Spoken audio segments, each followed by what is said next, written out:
The auction lasted exactly 11 minutes. Not because bidders were fighting, because nobody wanted the land.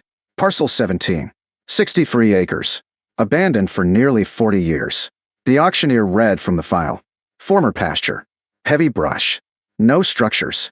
Poor access. Sold for back taxes. Silence. He looked around the room. Do I have an opening bid?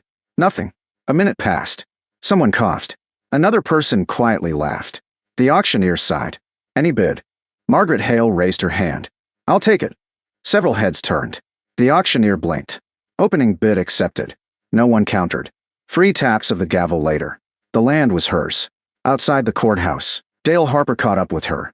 You actually bought that place? Margaret smiled. I did. He shook his head. There's nothing there. She looked toward the distant hills. We'll see. The property sat only 4 miles from the Hale Ranch. Years earlier it had supported cattle. Then the owners passed away. The heirs lived out of state. Taxes went unpaid. Fences collapsed. Brush swallowed everything. Cedar, blackberry, multiflora rose, honey locust saplings, young elm. The land slowly disappeared beneath vegetation. Nathan drove through the gate the following morning. The truck barely fit. Briars scraped both mirrors. Small cedars crowded the old ranch road. He stopped. You bought a forest. Margaret laughed. Not yet. She climbed out carrying only a map. No bulldozer. No chainsaw. No excavator. Nathan looked puzzled. That's it. She nodded. We brought the equipment yesterday. He looked around. I don't see anything. Margaret pointed toward the livestock trailer. Inside stood 120 Spanish and Kiko cross goats. Healthy. Alert. Already nibbling the trailer rails. Nathan smiled. Of course. The first pasture fence went up that afternoon. Portable electric netting divided the property into small sections. The goats rushed inside. Within minutes they ignored the grass completely. Instead they attacked blackberry vines, yum cedar, poison ivy, wild grape, everything ranchers usually fought. Margaret smiled. They know their job. The county heard immediately. Naturally. Saturday morning found the coffee shop full. Dale Harper folded his newspaper. You hear what Margaret bought? Rick looked up. What now? That brush-covered tax property. Several farmers laughed. The old Carson place? Dale nodded. She's putting goats on it. Another rancher grinned. Good. They'll disappear before the land does. More laughter. Margaret walked inside carrying mineral blocks. Dale waved. Morning. Morning. He smiled. So. She laughed. So. How's the goat logging company? They're busy. The room chuckled. You planning to clear 63 acres with goats? Margaret smiled. I think they already started. Nobody believed her. Not yet. Back on the property, the transformation began quietly. The first week barely seemed noticeable. The second week changed everything. Green leaves disappeared from thorny vines. The blackberry canes stood stripped bare. Young cedars looked like skeletons. Nathan walked yesterday's paddock. I didn't think they'd eat that. Margaret smiled. They're browsers. He picked up a stripped cedar branch. They left the grass. They preferred dessert first. Every evening the goats rotated into fresh sections. No area remained occupied long enough to damage recovering grasses. The browsing pressure stayed intense but controlled. Samuel Hale had taught Margaret rotational grazing long before it became popular. When Margaret was 14, she followed him through a neglected pasture. Brush covered nearly every corner. She pointed toward it. We'll have to clear all this. Samuel smiled. Eventually, he knelt beside a blackberry cane. Do you know why brush wins? She shrugged. Nobody cuts it. He shook his head. Because we keep removing the animals that used to eat it. She frowned. What animals? Goats. Years later those words returned. Instead of fighting nature, she decided to hire nature. The county extension grazing specialist visited in early summer. He slowly walked through the first completed paddock. Fresh grasses already appeared beneath the stripped brush. Sunlight reached soil untouched for decades. He smiled. I wasn't expecting this. Margaret folded her arms. What? I expected dead ground. Instead, native grasses emerged. Wildflowers returned. Young oak seedlings suddenly became visible. The seed bank had simply been waiting. Nathan looked amazed. So all this was underneath? The specialist nodded. The brush was hiding it. The project continued all summer. Every week another section opened. The goats worked with astonishing efficiency. They climbed fallen logs, balanced on rocks, reached vines impossible for machinery. Nothing seemed difficult. The old ranch slowly reappeared. Fence posts emerged. Stone property markers resurfaced. Even forgotten wagon trails became visible beneath years of growth. One afternoon, Nathan noticed something unusual. An almost perfectly straight line of moss-covered rocks. He called Margaret. "Come look." She knelt beside them. Hand-cut limestone blocks. Too regular to be natural. She brushed away leaves. The stones continued downhill. "What do you think?" Nathan asked. Margaret smiled. "I don't know. But somebody built this." They marked the location, then continued grazing around it. Weeks later, another surprise appeared. The goats stripped dense blackberry thickets from a nearby hillside. Beneath them stood old apple trees. Twisted. Neglected. Still alive. Nathan stared upward. "I didn't even know these were here." Margaret smiled. Neither did anyone else. Several trees still produced small apples. Wild. Sharp. Fragrant. The county historian visited after hearing about the orchard. He carried faded aerial photographs. Standing beneath the ancient trees, he quietly unfolded one map. This used to be the Carson homestead. Margaret looked surprised. There was a house. He nodded. Barn. Smokehouse. Springhouse. He pointed toward another ridge. And somewhere. He paused. A stone well. Nathan looked around. "Where?" The historian smiled. "Nobody remembers." Autumn arrived. The goats had cleared nearly 40 acres. The land looked completely different. Native grasses rolled across open hillsides. The surviving apple orchard stood proudly once more. Wildlife exploded across the recovering habitat. Quail returned. Turkeys nested. Deer browsed fresh growth. Then one chilly October morning, Nathan climbed onto a ridge carrying coffee. He looked across a newly cleared valley. Something caught his eye.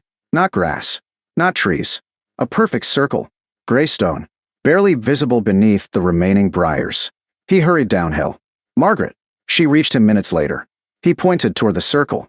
Only the upper edge remained exposed. Carefully fitted limestone. Hand-built. She slowly brushed away fallen leaves. The opening continued downward into darkness. Cold air drifted upward. Nathan whispered, "Is that?" Margaret nodded slowly. "I think we just found the well." Neither spoke for several seconds. Then Margaret remembered the county historian's map. The old homestead. The springhouse. The missing well. She looked down into the darkness. The air felt cool. Damp. Alive. Just then a truck pulled into the pasture. The county historian climbed out carrying another rolled map. He walked toward the stone circle, then stopped in his tracks. His eyes widened. He looked at Margaret, then at the ancient limestone well emerging from beneath decades of brush. Finally he smiled. "I've got a question." Margaret looked up. "Go ahead." He pointed into the cool darkness below. "Do you have any idea how old that well might actually be?" The county historian stood silently beside the stone circle. He brushed moss from the weathered limestone with careful fingers. Then he looked at Margaret. "Do you have any idea how old that well might actually be?" She shook her head. "No." He smiled. "I think it may be older than the Carson family." Nathan looked surprised. "Older?" The historian nodded. "The stones are hand-cut limestone." He studied the craftsmanship. This style was common before modern drilling equipment. He paused. It could easily be more than 150 years old. Margaret looked down into the darkness. Cool air drifted upward. The well wasn't dry. She could hear it. Faintly. Water. The historian smiled. "That's the sound you want." The next morning the county well contractor arrived. He lowered a powerful inspection light. Everyone leaned over the opening. The beam disappeared into darkness. 30 feet. 40. 50. Then, the light reflected from crystal clear water. Nathan laughed. "It's full." The contractor nodded. Nearly 20 feet of water. Margaret smiled quietly. "So it never went dry?" "No." He pointed toward the brush-covered hillside. "It was simply forgotten. The first challenge wasn't using the well. It was protecting it." Decades of fallen limbs, vines, and loose stones surrounded the opening. Margaret refused to rush. The goats continued clearing carefully around the site, while workers restored the old limestone wall one stone at a time. Every block returned exactly where it originally belonged.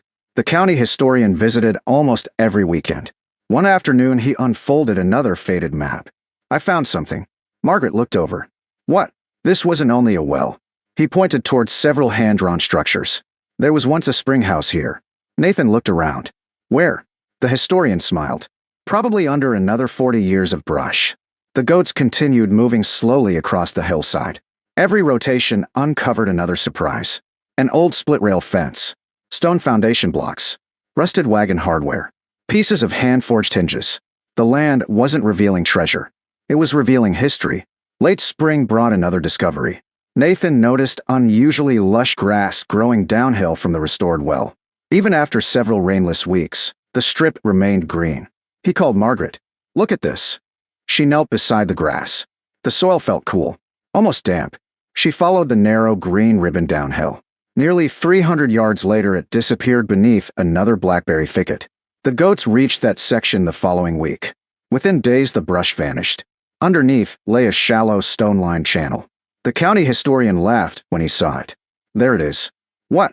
"The old gravity-fed water race." Nathan frowned. "The what?" He smiled. Before electric pumps, farmers carried water downhill using gentle stone channels. Margaret followed the line with her eyes. It stretched across the hillside toward what had once been the orchard, the old apple trees. Now it made sense. The well hadn't served only the house. It had quietly watered nearly the entire homestead. The county extension water specialist visited after hearing about the discovery. He studied the restored well, measured water depth, flow rate, recharge. Everything looked surprisingly healthy. Finally, he smiled. "I've got a question." Margaret folded her arms. "Go ahead. Have you pumped any water yet?" She shook her head. "Not 1 gallon. He looked surprised. "Why?" Margaret smiled. "I wanted to understand it before using it." He nodded approvingly. Most people reverse that. Summer arrived with unusually dry weather. Again, neighboring pastures browned quickly. Margaret's newly cleared 63 acres stayed greener than expected. Without dense cedar and thorn thickets, rainfall actually reached the soil. Native grasses expanded rapidly. The restored orchard benefited from better sunlight. The old well quietly supplied water to a small livestock trough through a gravity-fed pipe. No electricity, no diesel pump, just elevation. Nathan watched clear water flow steadily into the trough. He laughed. The oldest system on the ranch. And the cheapest. The goats had already earned back much of their purchase cost through brush clearing alone. Now another opportunity appeared. The restored pasture carried nearly 3 times more grazing than anyone expected. Native grasses returned. Wildflowers exploded across the hillsides. Pollinators followed. Even quail nested beneath recovering bunch grasses. Dale Harper drove onto the property one evening. He stepped out without saying anything. For several minutes, he simply looked. Open pasture stretched across hills that had been hidden beneath brush only a year earlier. The old apple orchard produced its largest crop in decades. The restored limestone well stood proudly beneath a handcrafted wooden roof. Goats quietly grazed fresh browse in another paddock. Finally, Dale spoke. "I would have sworn this place was ruined forever." Margaret smiled. So did everyone else. He laughed softly. "I remember telling people you bought a jungle." "You did." He pointed toward the well.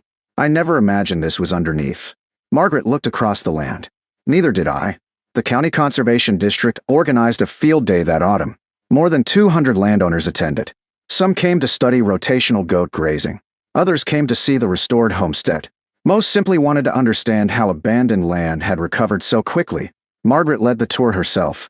She stopped beside the old well. Years earlier, it had been buried beneath briars. Now native limestone glowed beneath the afternoon sun. Fresh flowers surrounded the stone wall. Clear water shimmered below. One young farmer raised his hand. What was the biggest discovery? Several visitors looked toward the well. Margaret smiled. The well wasn't. They looked surprised. She pointed toward the surrounding hills. The grass was. Silence settled over the group. The land already knew how to heal. She looked toward the browsing goats. It just needed someone to remove what was keeping the sunlight away. The audience remained quiet. Then several people nodded. Months later, the state agricultural department honored the Hale Ranch for innovative brush restoration using managed goat grazing. University students visited every spring. Researchers documented returning native plants. Bird populations increased dramatically. Soil erosion dropped. Even the old orchard continued improving. One afternoon, the county historian handed Margaret a small framed photograph. Black and white, faded around the edges. She immediately recognized the place. The same well.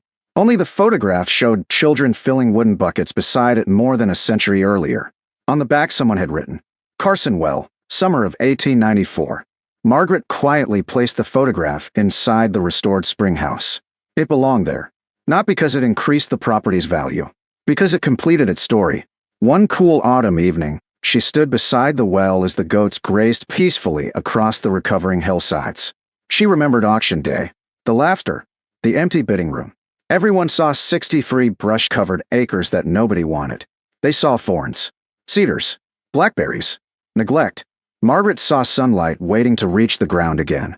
She never expected to uncover an old stone well. She never imagined an abandoned orchard still survived beneath the vines. She simply believed healthy land is rarely lost forever. Sometimes it's only hidden beneath years of neglect. By the second autumn, the forgotten property had become one of the most productive grazing pastures on the Hale Ranch. The old well once buried beneath briars now quietly watered livestock every day without a single electric pump. Visitors often admired the beautiful limestone stones. Margaret always smiled. The well wasn't the greatest treasure they uncovered. The greatest treasure was discovering that the land had never stopped waiting for someone patient enough to let it breathe again.